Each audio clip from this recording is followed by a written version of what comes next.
Мен Алдияр Айдосұлы. Кене атамыздың 140 жылдығына арналған челленджді Байын апамнан қабыл алдым.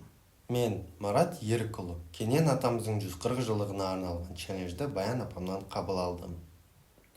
Танисың. Ат болатын құлынды желі басынан танисың. Адам болар ұлыңды жолдасынан танисың. Батыр болар балаңды тұлғасынан танисың.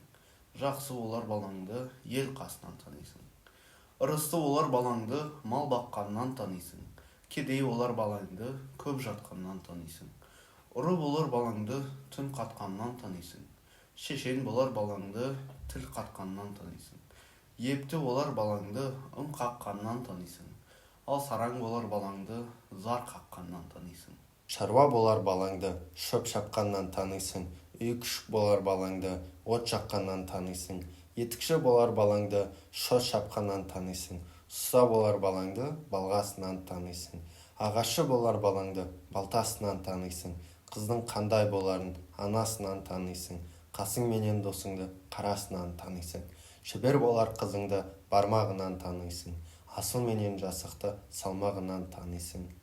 Мен осы челленджді жалғастыруды Айнура анама жолдаймын. Мен осы челленджді жалғастыруды Айдос әкеме жолдаймын.